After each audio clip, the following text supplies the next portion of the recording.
I think it's 7 o'clock, so I think we'll start. I'm Janine Fallon-Mower, and I'm president of the Historical Society Board of Trustees this year. And I would like to welcome everybody to our Zoom presentation. And I'm kind of glad we're doing it by Zoom because otherwise we'd have to cancel because of the weather. So it's interesting how things work out. The Society is beginning its 92nd season, and we believe presentations like this help fulfill our goal of outreach to the greater community of people interested in the history of Woodstock, New York.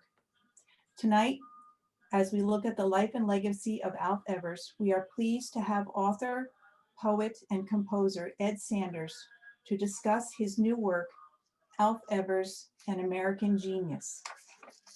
In addition to his biography on Alf, Ed's most recently published work, illustrated by Rick Beach, is Broken Glory, The Final Years of Robert Kennedy, published by Arcade Publishers. In addition, Ed's manifesto, Investigative Poetry, has inspired several book-length biographies in verse, including Chekhov, a biography in verse, and The Poetry and Life of Allen Ginsberg. Other Sanders books include Tales of Beatnik Glory, 1968, A History in Verse, and The Family, A History of the Charles Manson Murder Group.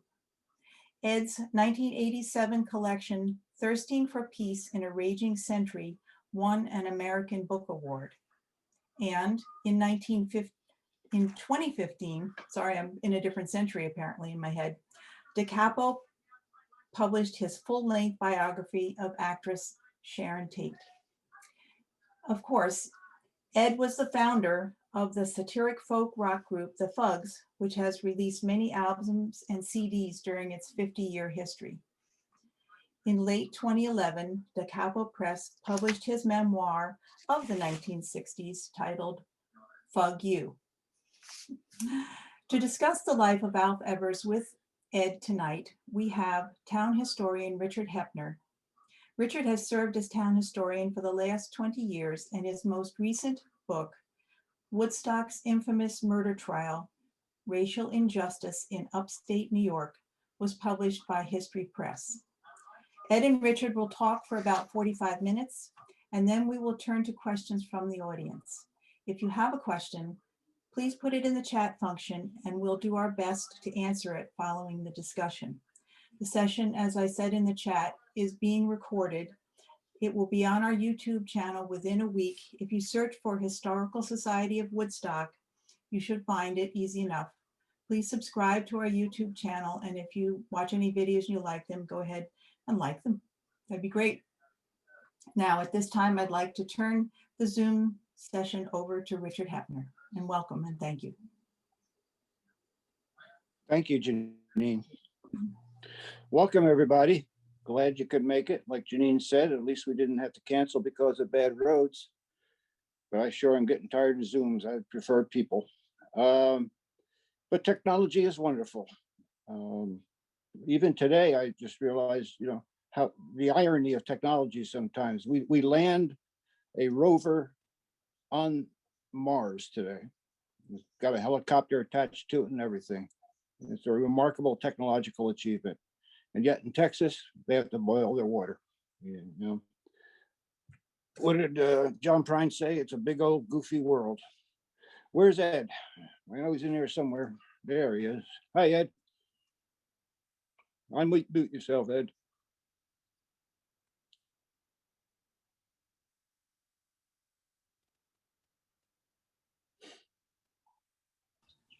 There you go. There you go. Hello, Richard. How you doing, Ed? I'm doing fine. Thank you for doing this for us. It's an impressive amount of work that you put in here, about 270 pages on the life of Alf. I want to get started with Alf's early years and growing up and the influences on his life early on. But before we get to there, let's jump ahead a good number of years. And maybe you could tell us how you got to know Alf, where you first met him, your first impressions, and how that all evolved. Well, my wife Miriam and I and our daughter moved up here in 1974, and Alf had just published his history of the Catskills, and we became aware of that book and bought it. And then later on, I worked on the zoning committee that rewrote the Woodstock zoning law, and I came to know Alf as a really good environmental and historical source. And I saw him in action. You know, he would walk up to the top of Overlook when he was really almost crippled and take part in the Save Overlook rallies. And I saw him numerous times at public meetings. And then I learned more and more about him. And in 1987, when his history of Woodstock came out, that was very enlightening book and a wonderful book. And so Miriam and I started doing a newspaper in 1995, and I started publishing writings of Alf Evers, and I interviewed him for the newspaper. And then I slowly began to learn about his life and how he was, 90 years old at the time, and had suffered a whole bunch of maladies. And he had more physical ailments than anybody I ever heard of, yet he kept on going. And I learned that he was writing a book on the history of Kingston. And he was having trouble seeing. He was blind, almost blind in his left eye. And so I started typing for him. I typed letters and essays that he wrote, and came to admire his mind. I would ask him about anything, any piece of information about. Yeah, we're going to get into a lot of that. Okay. So let's go back to the beginning again.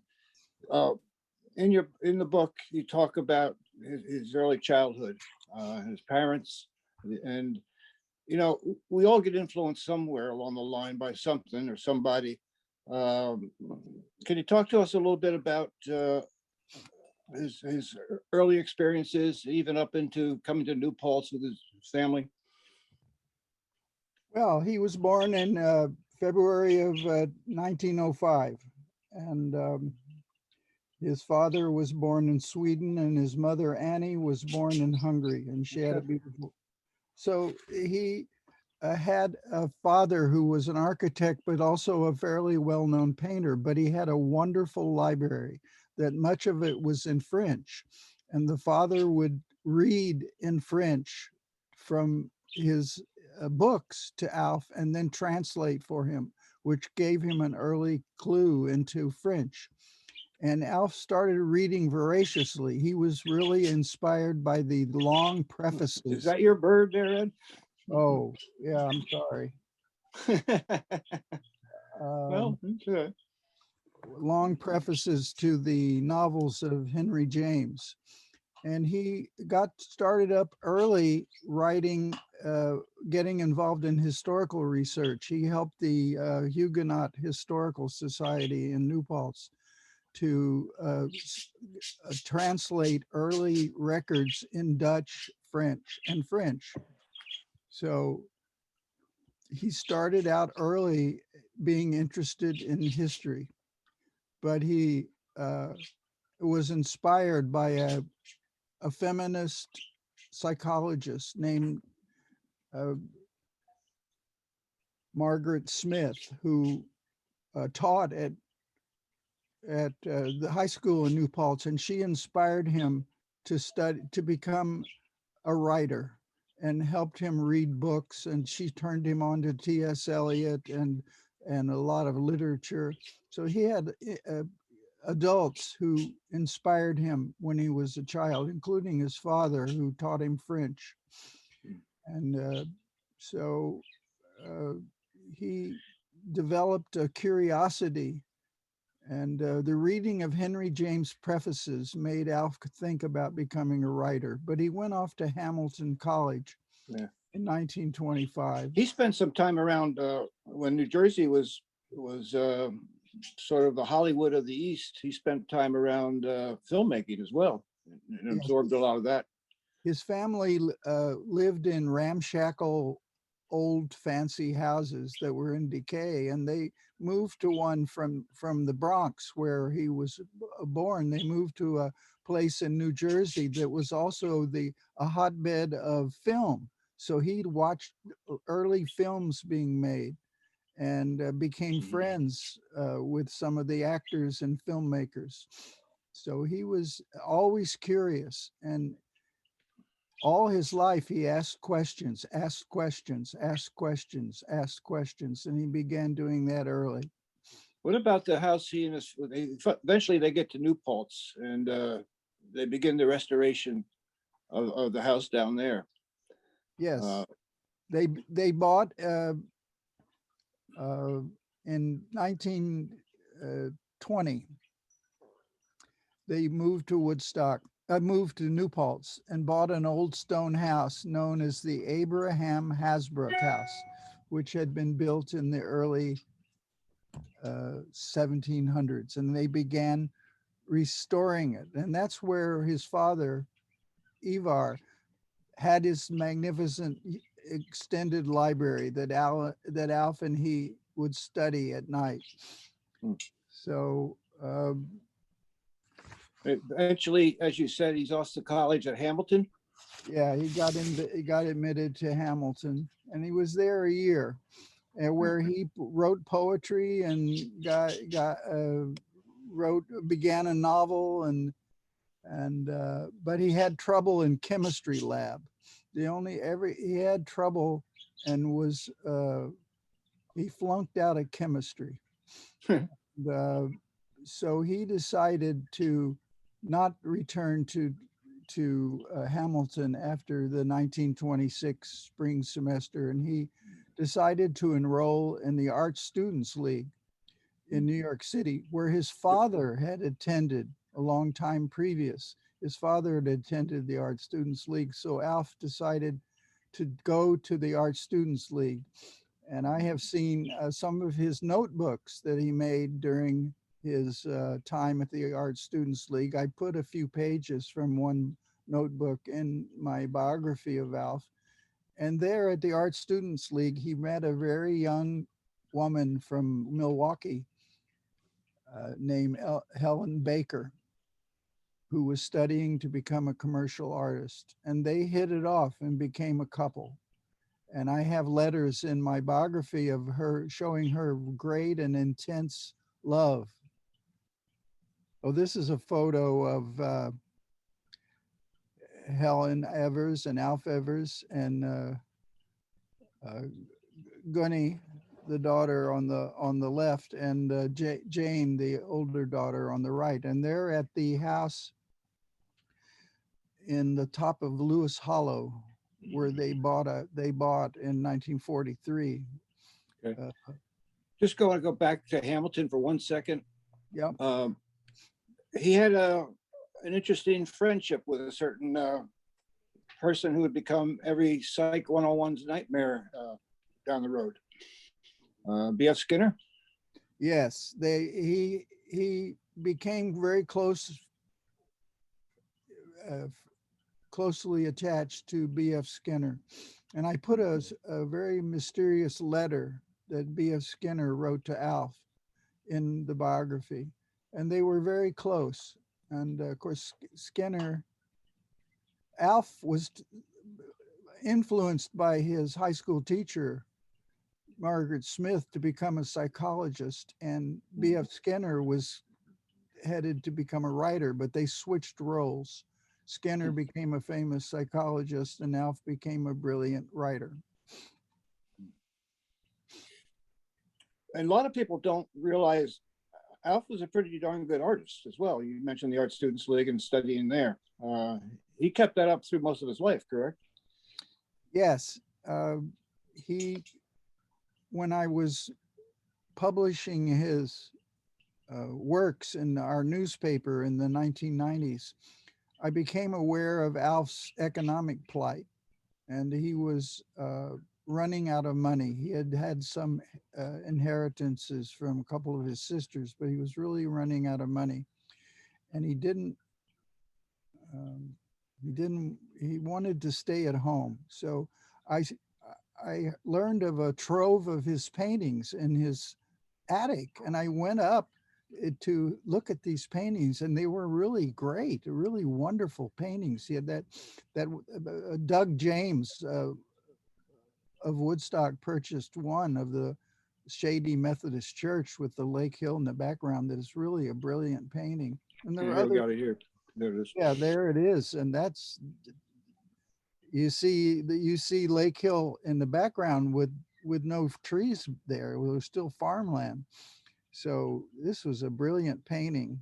And so my wife Miriam cleaned these paintings, and they were some of them had bat guano on them.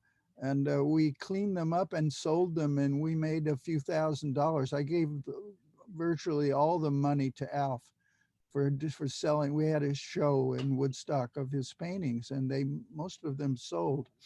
And this is a scene from Lewis Hollow. Very wonderful painting, brilliant painting.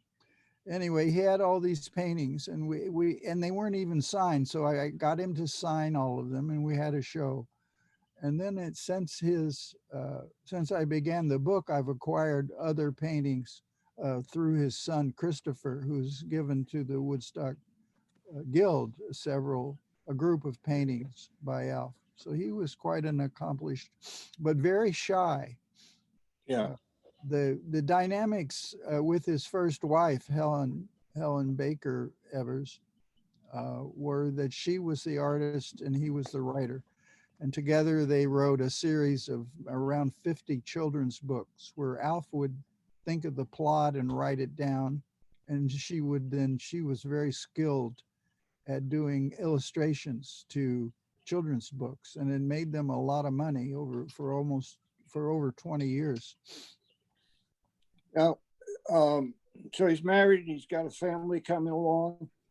I'm fascinated by the fact that Alf Evers was an insurance investigator at one point, but also fascinated by what he learned doing that job. Could you explain how that job worked its way into his life in terms of his writing? Well, this was the Great Depression. He and Helen Baker got married in August of 1928. And then came the Depression. The first child was born in 1930 and the second child in 1931. So they had 2 children and the Great Depression hit. So his wife was doing designs for Norcross greeting cards, and Alf got a job as a insurance investigator and he had to investigate the background of people who wanted insurance. And that's how he learned his great practice of writing notes on 3x5 cards. In Alf's archive are filing cabinets with thousands of 3x5 cards. And he started out in the late 20s and early 30s, doing research and doing background checks and writing reports for this insurance agency on all these people that they wanted to investigate as to whether they should grant them insurance. So that got him going, and they had made enough money that they decided to leave New York City in 1931, and they moved to Deming Street in Woodstock. And they were living in a house on Deming Street. I'm not sure, could be where Jeremy Wilbur lives. I don't know. But anyway, somewhere on Deming Street, they had a house. And one evening in 1931, his wife, Helen, said to him, "I would like to write a children's book. I will do the design, I'll do the artwork, and you think of a story." And Alf came up with the little piggy, and the little pig, and it was a huge success because they got a well-known New York City publisher, Farrar and Reinhardt, one of the best, and they sold a series of children's books over the next few years, and they were priced at a rate where they could make good money. And for the next 23 years after The Little Pig, they went on. Yeah, there it is, This Little Pig. So The story behind which I believe is he wants to get his tail straightened. yeah, If I remember correctly. right. And Alf thought of all the, like going back to ancient Aesop, if you think of a fairy tale that has a moral to it. So Alf was good at thinking of a storyline that had a pithy moral message to it. So they weren't preachy, but they bore a message. So they were very successful. I mean, they were so successful that they could spend the winters in Bermuda, and have a classic situation where you have a house in Woodstock and another house in Manhattan, an apartment in Manhattan and a house either you rent or purchase in Woodstock. And it goes on to this day, but they were doing so well through the 30s and 40s up until early 1950s. At one point, he on the children's books, they switch publishers or something goes on, and he goes to Rand McNally. Was that it? Yeah. Well, they wrote a book that was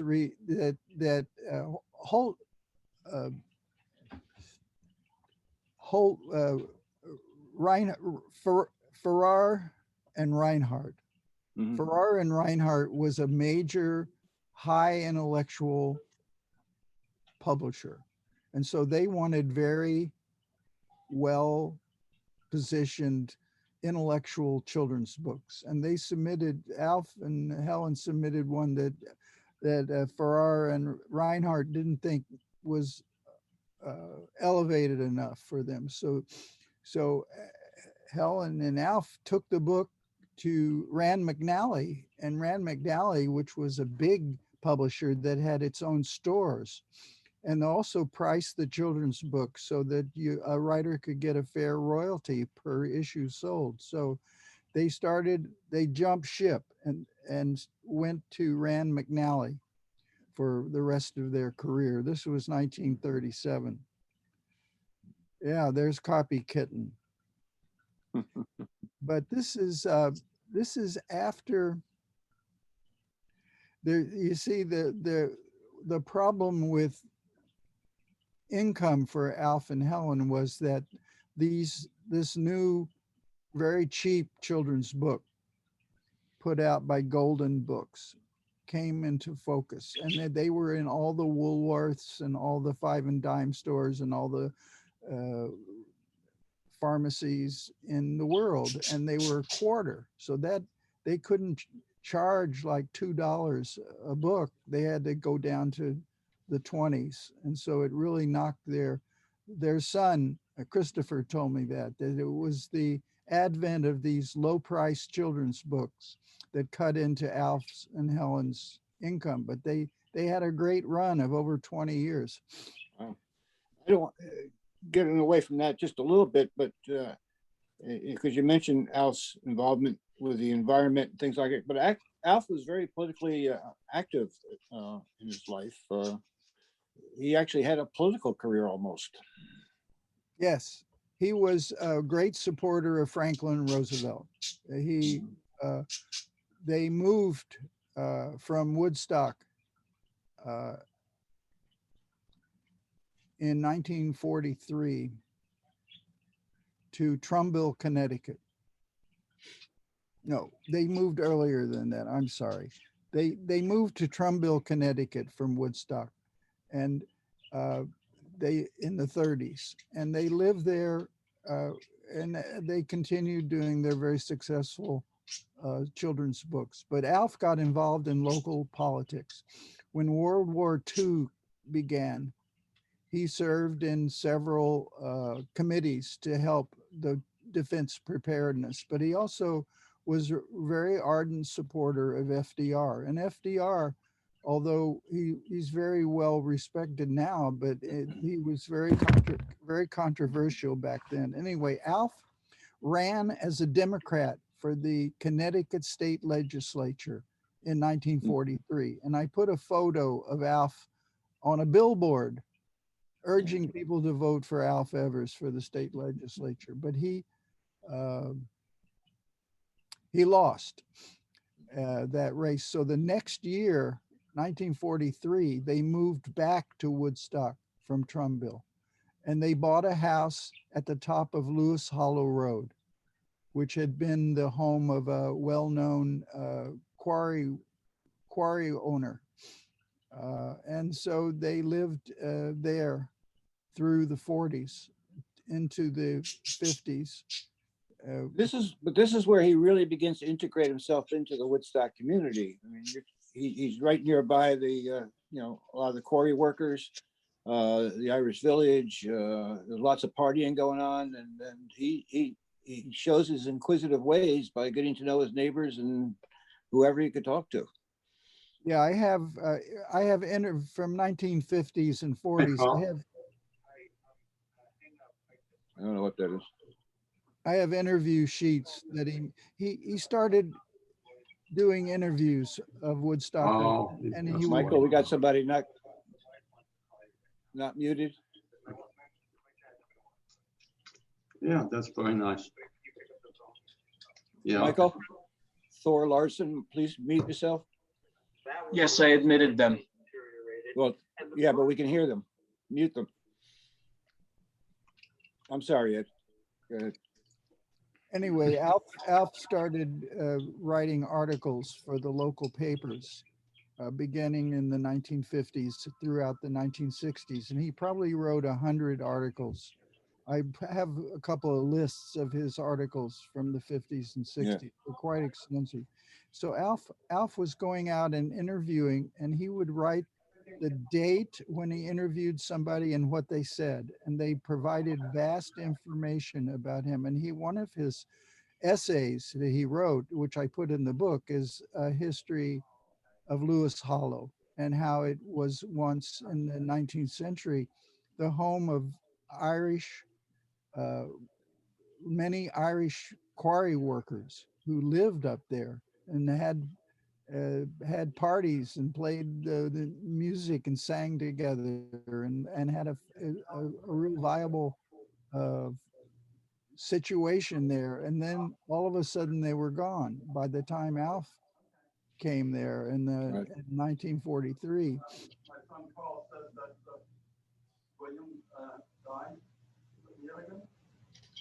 I don't know, Michael, you got to mute somebody.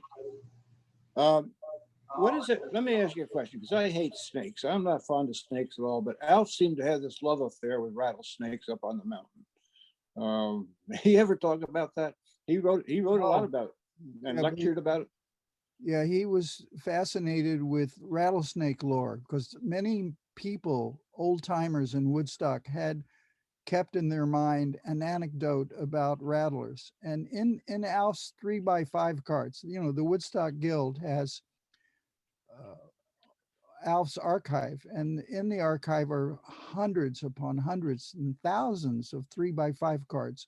And I found in the R section, it's all alphabetized. In the R section, I find hundreds of interview notes about sleuthing out information about rattlesnake lore, particularly in Lewis Hollow, but all over Woodstock. And,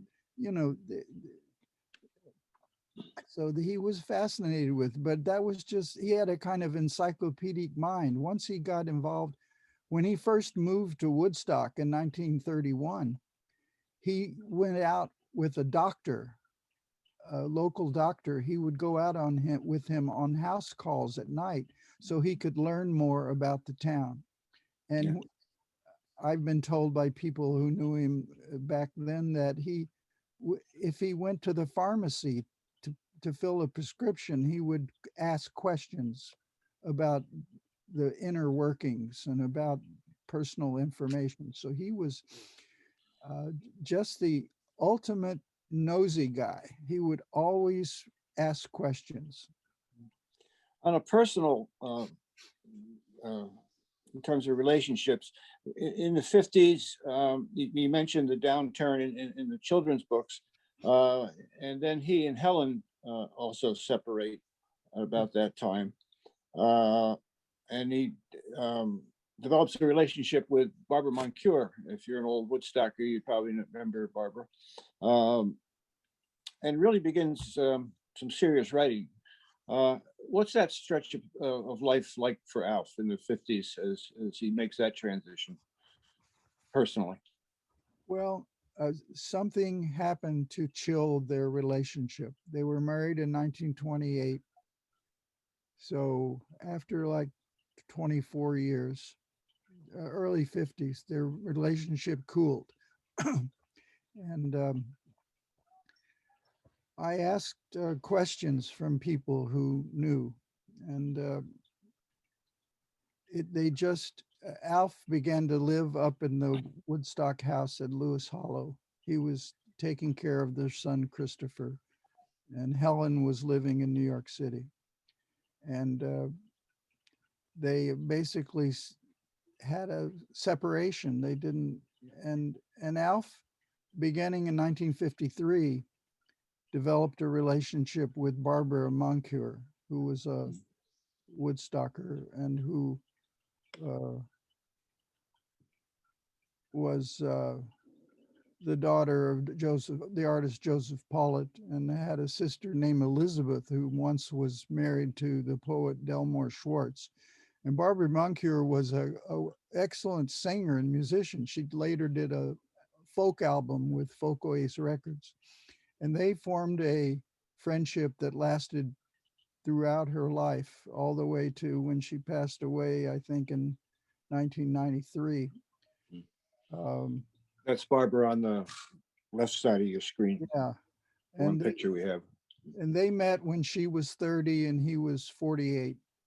And they developed, they never got married, but they always looked out for one another. Like, for instance, Alf designed a house for her in Bearsville, which his son Christopher built for Barbara Moncure.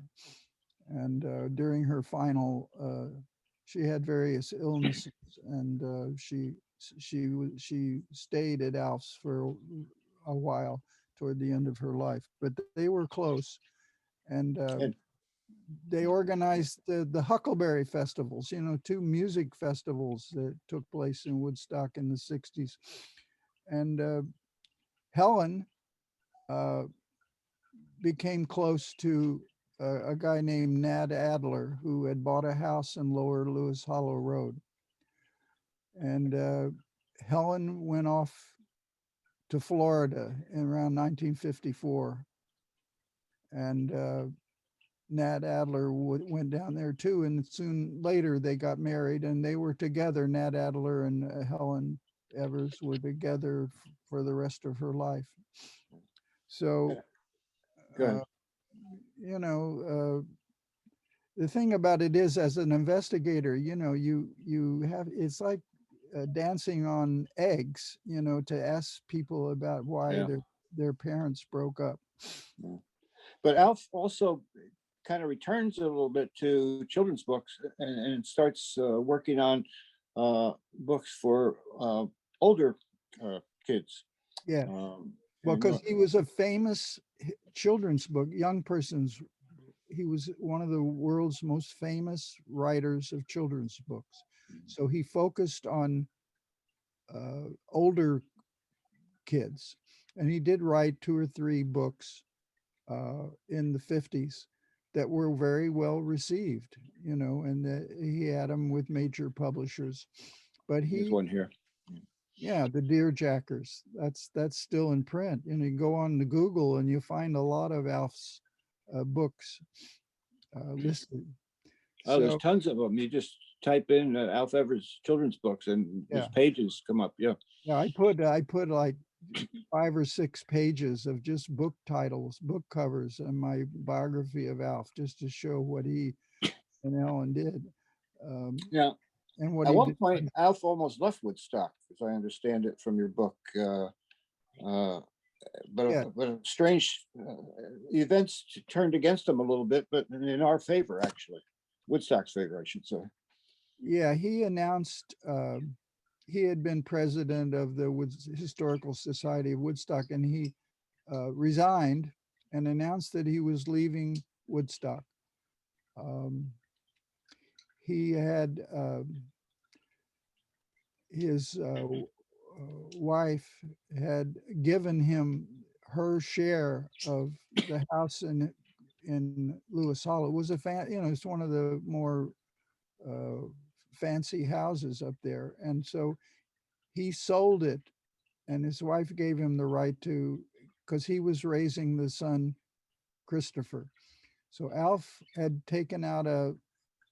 gotten some money and had put a down payment on a house in Roxbury and announced he was leaving. But I think the house in Roxbury may have burnt down or had a fire. So he shifted his attention.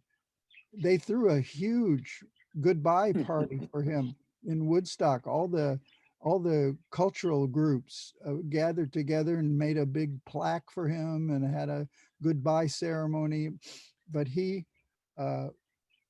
found a nice old house on Hutchin Hill Road, and he bought it in early 1962. And that's where it had no running water and had an outhouse.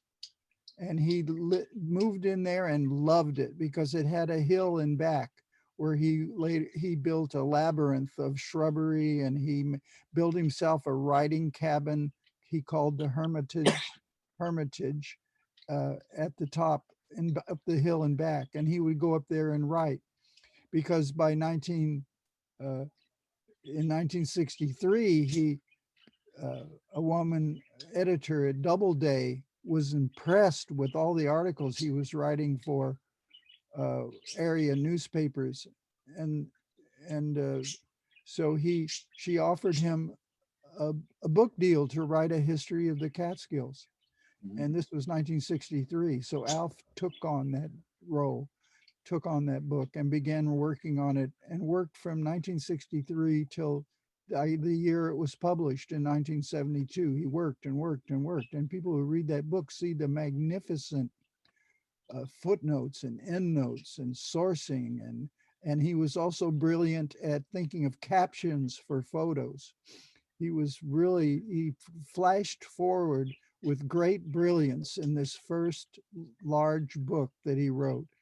And people started calling him up every second ever since then, all through the rest of his life, to get information about Woodstock. Now, he's doing all this work, working on the Catskill. Actually, you mentioned in and out of the Catskill book, he was not well at times either. Yeah, he told me he was born with a lot of maladies, and then he started getting health problems, but he didn't really have his real serious illnesses till the early 1990s. And he had colon cancer. He had prostate cancer. He had had to wear a colostomy bag. He had high blood pressure, diabetes. He was shooting up insulin when I worked with him, and he took 17 or 18 pills a day, but he was determined to keep on writing and thriving. And the way he did that is by writing a lot. He created pathways on the steep hill behind his house in Hutchin Hill, and he would walk there every day. He would walk up this hill, no matter if he was suffering from colon cancer. He was determined, and he had a meditation place. He built a cabin, writing cabin up above the Hermitage, and beneath the Hermitage was a bluestone slab wall with a crevice. And to meditate about his writing, he would lie down in this crevice, and snugly push himself up underneath the stone and do his thinking. He also wrote a lot when he slept. When he was writing the book on the history of Kingston, he would lie in his bed at night and write.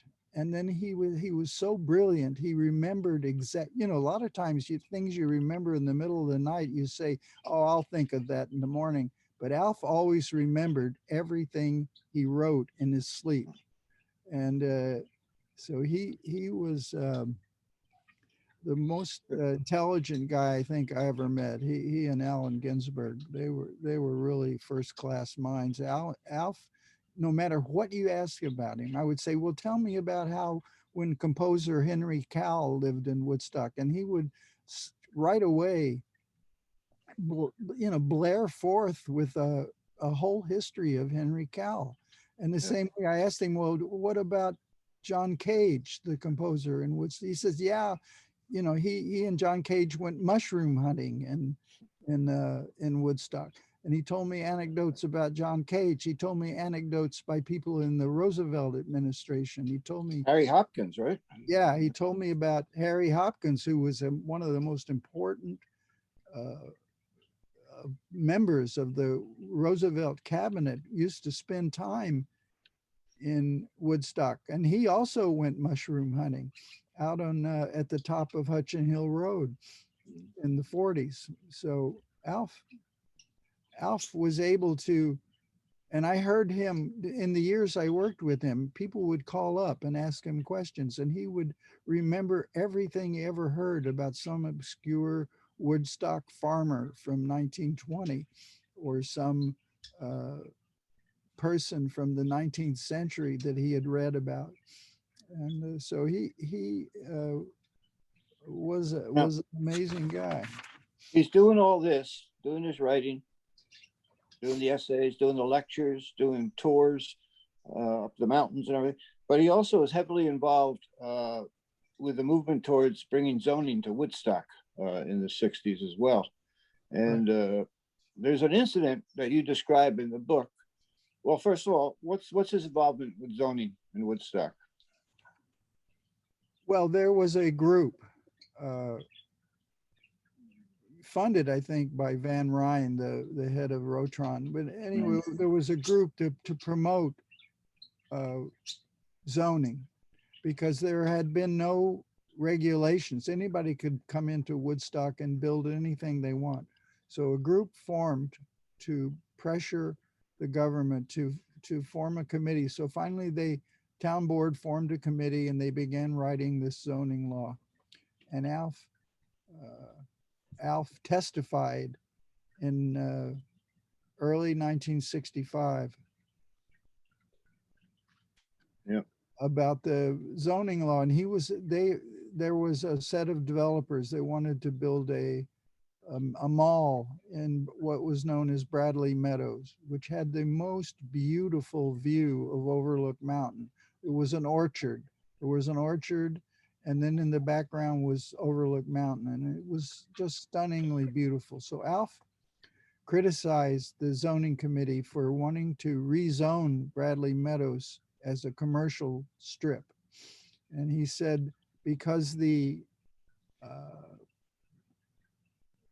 comprehensive plan, the plan that the Brown and Anthony report, which was like a comprehensive plan, which called for the Bradley Meadows to remain as a public place where the view of Overlook was to be maintained.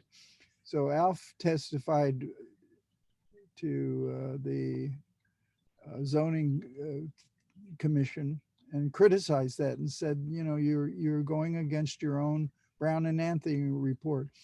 And then shortly thereafter, Alf was arrested at the laundromat in Lake Hill for stealing a woman's purse, the wife of a constable named Melia.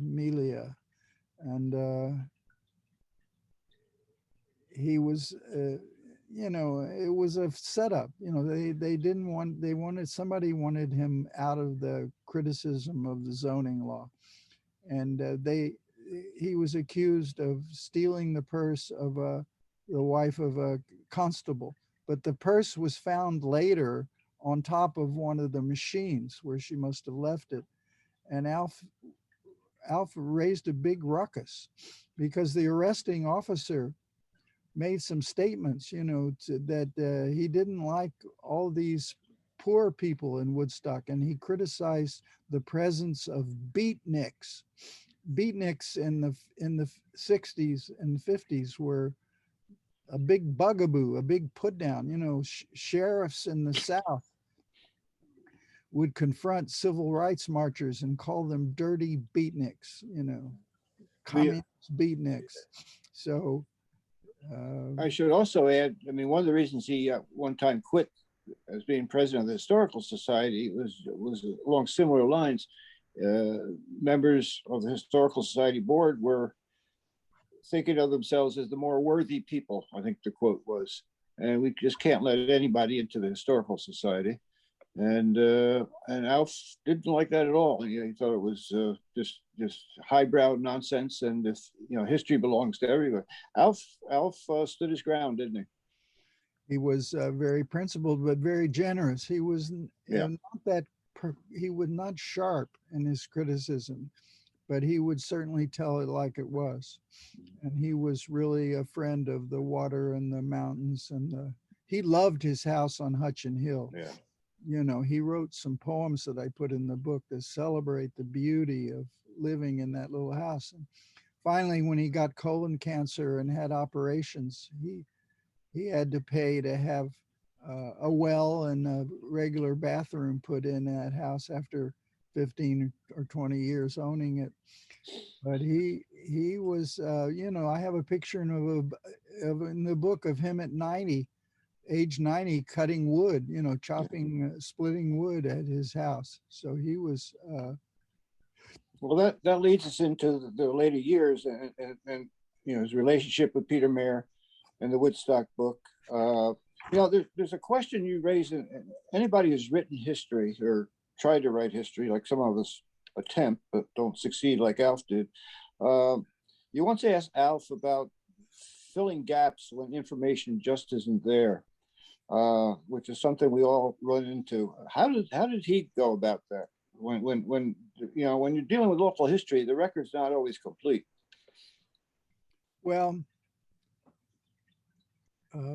what you do is you have to make question lists. You have to figure out where you have areas of darkness in the narrative, and you have to see if there's anybody alive or as a source that you can question. Now, I saw a lot of holes in Alf's life story. So I prepared a question list, and I got he was brilliant, and his children are quite bright too, and his grandchildren. So two of his grandchildren gave me a lot of great information, and his son Christopher and his daughter Gunny, both of whom live in Saugerties now, gave me bundles of information. I was able to fill in the void.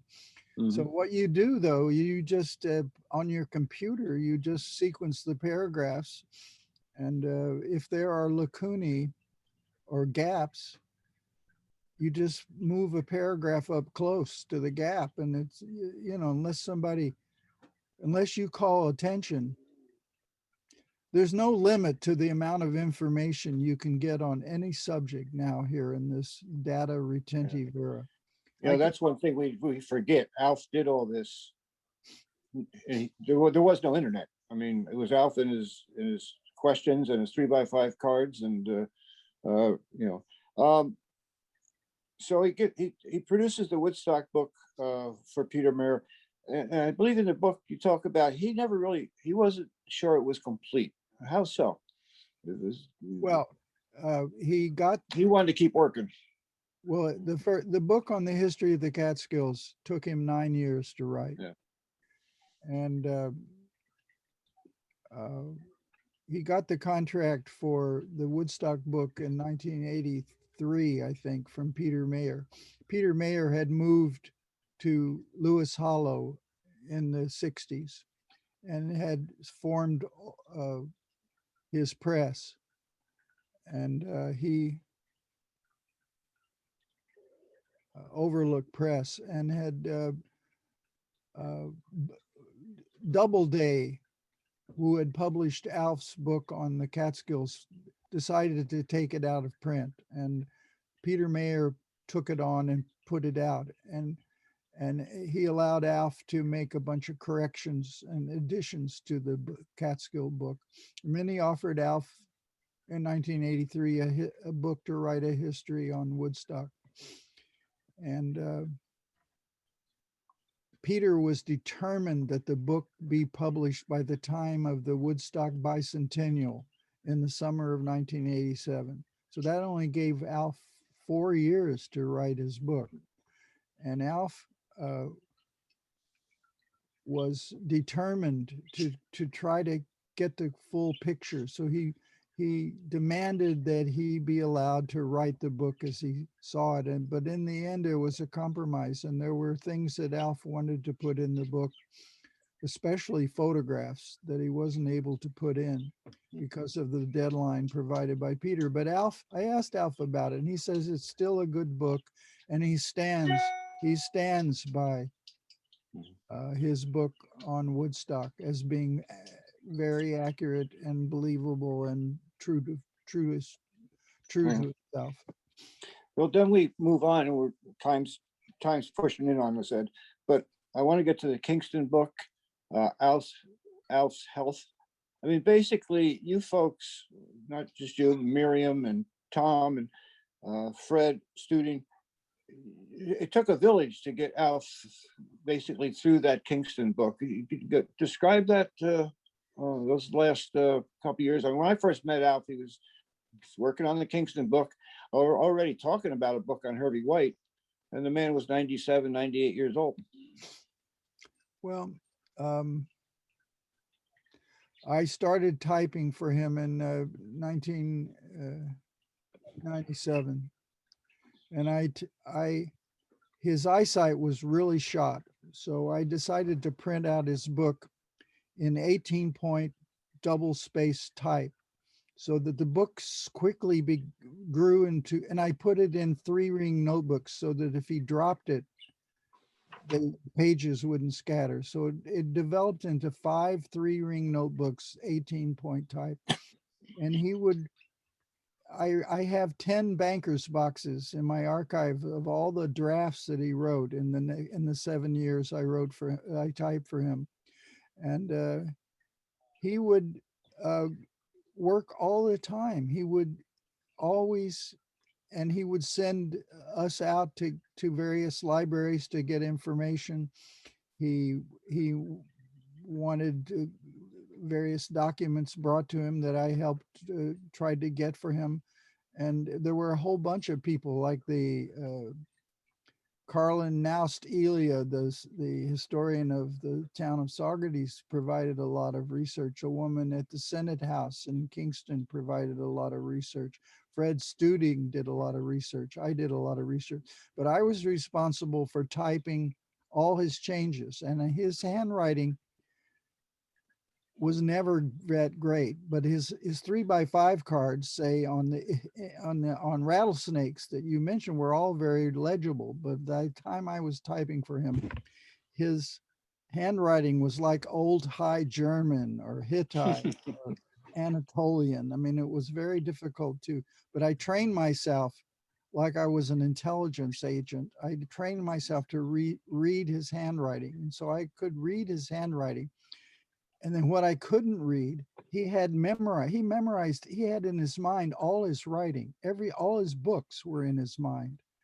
I could tell an anecdote to prove that. I mean, so when I couldn't read a passage that he had written, he recalled it and would dictate it to me. So then I would just type it on my computer. And so anyway, we wrote draft after draft after draft, and he kept doing research. And, for the day he passed away, that night I went over to his house, and there were 40 or 50 pages of corrections that he had made that day. The guy was very, very obsessed. And I realized that he probably needed another project. I wanted him to stay alive. So I volunteered to type another book he would write, and he came up with a biography of his friend Hervey White, and we began dictating. The Woodstock Guild bought him a fancy new digital tape recorder, and we began taping sessions of his book on Hervey White.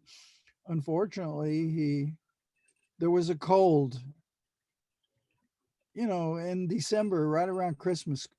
Kids come home from college. Anyway, there are always colds in Woodstock. So there was a cold going around after Christmas in 2004, and Alf came down with it, and he had a final meal of oatmeal and given by this caretaker.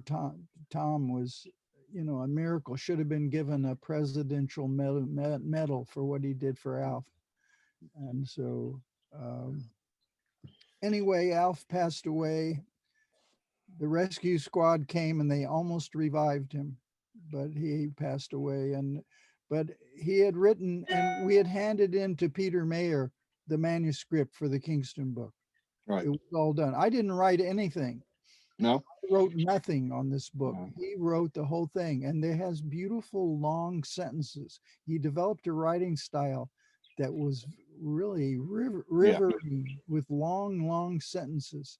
And I just said, okay, let's do it that way. That's fine. And he hated commas. And I noticed that. I love commas, but I don't like commas either. My wife proofreads all my books, and she's always trying to stick in commas. So I let her stick in some, but I always hesitate. Ancient writing had no commas and no punctuation at all. no. We should mention, Ed, that Alf's archives, thanks to your work, and certainly I think Elia is out there. Ayla Kokanen was responsible. Exactly. She needs a lot. She needs a medal. She worked for like 10 years getting the archive in shape. Now it's in 110 archival boxes. It's all listed on a computer, most of it anyway. And it's put up, the Alf Evers archive is on the Woodstock Guild website. So, and I do volunteer work for it, and I answer questions from scholars. They come in every now and then. They want some information on Ivar Evers or some obscure, because Alf was a pack rat, and he collected documents and photographs. He has thousands, must have several thousand slides and photographs in his archive. So the archives are at the Woodstock Book Guild. We have some scholars in the audience, and we've gone on. Let's let some people. Janine, I believe, has some questions from the chat. Janine, you there? Here I am. Well, let me start at the beginning. Thank you, Ed. That was fascinating. I do remember Alf's. He just had an aura of inquisitiveness about him, and I do remember that distinctly every time I talked with him, and it was fascinating. He's an inspiration. The first question that I think was curious way at the beginning, someone asked about Alf's mother and father. I don't think it was clear what their background was in the arts or in literature. Could you just share that with us? Well, Ivar, the father, was a fairly well-known painter. He had shows up until recent years. And a lot of his paintings are in maybe the Dorsky Museum in New Paltz. A lot of his paintings you can Google Ivar Evers and you'll see he has a huge. And his mother, Annie, was a Hungarian descent. And Alf told me she had a beautiful singing voice. And she would sing opera, snatches of operas and classical songs around the house. And he was always impressed with his mother's singing ability. Do you know, or did Alf ever talk about going to the Maverick festivals that you know of? Or were they a little bit too late for that? I don't know. He never mentioned the Maverick Festival, although one of the one of the Huckleberry festivals that he did in the 60s with Barbara Moncure was held at the Maverick Concert Hall. Hmm. So he put together there were a lot of local bluegrass players in Woodstock, and he presented them at these Huckleberry festivals that he put on. I put one of the posters for one of the Huckleberry festivals in my book, and one of them was held at the Maverick. And he may have been there when John Cage did his famous silent piano recital. Do you recall Alf ever talking about interest in the life and ideas and essays of Roxbury native John Burroughs? That was another question. There was a poem by John Burroughs that Alf wanted to quote in his book on Kingston. So he had me call the people who run the John Burroughs Society in Woodstock, and I got it from them, and the woman, they called me back and gave me the poem. So he was very much of an admirer of Burroughs' poetry. We had he had a familiarity of it, and it could have started with him living in that area, maybe. And the other question, the last question that came in, which I think is kind of interesting, is could you speak to your opinion? Maybe Richard wants to pop in on this too. I don't know. It's a historian type question. The importance of physical artifacts in the age of the internet. And I think it relates to all the paper things that we all have saved that relate to history of some part of something. And how is that relevant if it's been scanned and digitized and now accessible through a website? Is it still relevant as the paper product? I think that's the way the question. If I got that question wrong, you can jump in there and Erica and clarify. But I think jump in the chat. But I think that's the essence of your question. Is the paper product still relative when things have been digitized? Well, Alf's archive is a physical object. It's like you hold a document or a relic of an event or thing. You can meditate on it and think how you would describe it. It inspires you. It's like what I call glyphs, a charged image, or a statue or a sculpture or a photograph or a manuscript or a draft of a poem. Like the original, I get a lot of inspiration by looking at Alf Evers' poetry that he wrote, and you just hold it up, and you read it and you read it again, and there's nothing like a document. It's like what archaeologists use. You can write a whole book about an ancient civilization off of a few potsherds and a few daggers from a grave, and a building that you restore. I don't know. It's good to have things that are tangible. Like one of the goals, Alf points out in his history of Woodstock, that one of the goals of the Historical Society of Woodstock was to have a museum of Woodstock relics and art and history. So the museum is very important now, especially in our digital era where, you can lose a whole life's work if your computer gets rained on. Ed, I'll read to you Erica Obi's reply to you. She thinks that Ed has answered the question eloquently. So thank you. You did answer her question. So, and I agree. I do agree with the idea of the preciousness of those original artifacts. There is energy still there. That's from my point of view. So thank you. Are there any other questions that anybody wants to ask for Richard or for Ed before we sign off? It's been a fascinating talk, and I appreciate your taking the time with us for this. Well, Ed, I just want to thank you too. Ed, can you just sum up? I don't know if you can. Maybe not a fair question. Alf's legacy for us all as we head into the snowy night. well, he was a very cunning and smart writer. And you can read in his history of Woodstock, his